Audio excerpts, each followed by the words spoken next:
What's up, guys? In light of recent tragic events have happened, and it's just, over the course of American history, it's happened multiple times, whether it be Sandy Hook or, some of these other tragedies that happen around the country. It always makes me think back to what can I do to change it? What can I personally do at the ground level to make a change and make a difference, right? Voting may or may not work. Legislation, gun laws, and restrictions. I can't really necessarily go to the schools and protect the children, but what I can do is do my best to help the children and the people in our community. And I personally do that through jujitsu. So, I talk a lot about, taking action and what have you done? What have you done? I don't want to see your posts and your Ukraine flags and all your virtual signaling that you like to do, but what actions are you personally taking to help your child or the neighborhood or the community be aware of some of these scenarios or learn how to respond better? So for me, I'll put myself out there. I train jujitsu every day. I coach jujitsu every day, and I encourage people to gain confidence, learn self-defense, lower their anxiety, raise their awareness of threats and how to handle them, how to de-escalate situations. And, I met with kids on Saturday and trained them for about 2 hours on talk, tell, tackle. How to talk and de-escalate a situation, how to tell someone if it's escalating to a situation where you feel like you can't handle it, and then worst comes worse, if you're in trouble, how to tackle and subdue and hold that person down until someone can come help you, right? But we also talked about leadership traits and, how to be a big brother or a big sister to the smaller kids and what it means to be a leader and kind of the power behind that and why it's important to have leaders and be a leader in the community. Especially at Alliance, we expect all of our children when they're in the classroom or they're at the park or whatever the case may be to be a leader in that environment. And I expect the same thing for me. If I'm in an environment or a club and something's happening, I'll be the first one to have to jump in and interact and say, stop.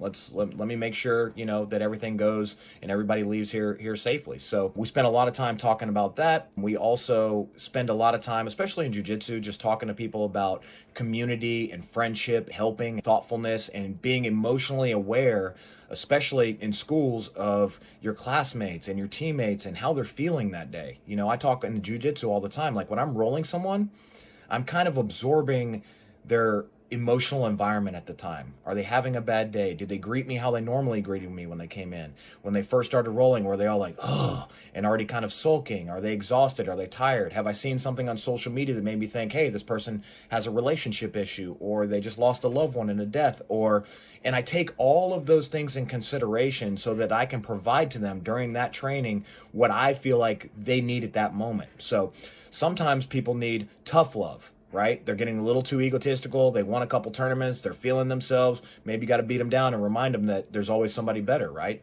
But then there's also those scenarios where maybe this person doesn't need to be beat up. Maybe they've been beat up for the past week. They've been depressed. They haven't been coming to jiu-jitsu as much, and they're getting a little sloppy with their life. And maybe that's the time where I'm a little bit more giving, and I let them win a little bit, and I coach them and help them and remind them that we're a team, and I'm here to help you, and I'm here to support you, and I care about you. Or maybe somebody is feeling a little overwhelmed, right? And maybe you back off a little bit and say, hey, let me help you understand that I've been there before. I know what it's like to be overwhelmed, and this is how I overcame it, and give them some tips. And then when you see them at the gym and they're in that scenario again, maybe you coach them, encourage them, say, hey, remember what we talked about? You're strong, you're tough. And just those verbal affirmations that I've used for my life to encourage them, So will it change the world? I don't know. But what I do know is it's what I can do. And I don't worry about a government entity, a power above me, a police or authority or any of those people, because I can't control those people. All I can control is what I can personally do and the influence that I make on the people around me. And that's the way that I approach life, and that's the way that I approach problems. Do I care about it? Can I control it?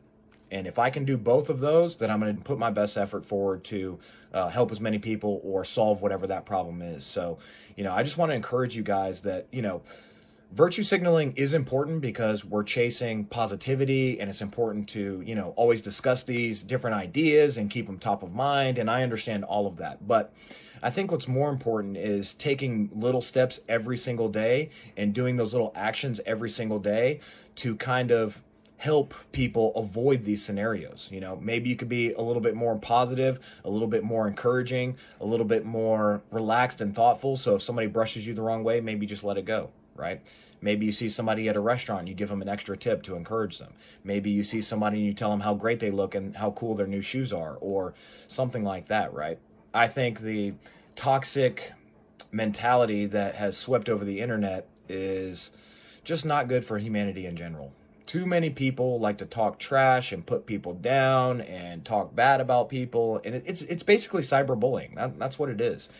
And I personally don't like it. You know, if you're friends, I get it. I go back and forth with my guy friends all the time and harass them all the time. But I think there comes a point where a lot of us kind of need to be a little bit more positive, a little bit more encouraging, a little bit more thoughtful, a little bit more helpful for the people around us. And just understand that every single person you interact with is going through something that you cannot and will not ever understand. You don't know what that person's thinking. So yeah, you might be in a hurry at Walmart, but that person may have just lost their dad. They may have just lost their job. They may have just got over a sickness. They're not feeling their best. They're in their own head trying to overcome their anxiety or whatever the case may be. And they just rub you the wrong way. And then you have an overreaction to something that, man, if you could just step back and say, hey, no big deal, man. Hope you're doing well. And then continue about your day and avoid some of these circumstances or putting pressure on people that may not be necessary. So I don't want this video to carry on too long, but you know, I'm definitely a person that likes to stand on my own 2 feet, and everything that I say I like to be about. And so I want you guys to know that when I tell you it's about action and not about words, that I'm putting in the action every single day, that I'm finding a way to talk to people, encourage people, help them build their confidence, help them lower their anxiety, and overcome a lot of these stresses and things that build up to become an uncontrollable situation. And I'm not saying that these situations happened and that bullying is justifying any of that stuff, but there's things that we can personally do and interact better with each other as a society that I think will help kind of achieve the same goals that we're trying to accomplish with some of these legislation and law changes and things like that. So hope you guys are having a great day. Again, the last thing I'll say is I don't want to pat on the back. I would love for you to share this and put likes and comments so more people can see it. The metrics don't mean anything to me. If you really want to thank me, join me, help me, do more, coach more, help more, talk more, encourage more, you know, do what I do, tip people higher, be overly nice to people, be overly complimentary to people. That's how you pay me back. If we join together and join forces like Captain Planet, I think we can save the world. So appreciate you guys for listening.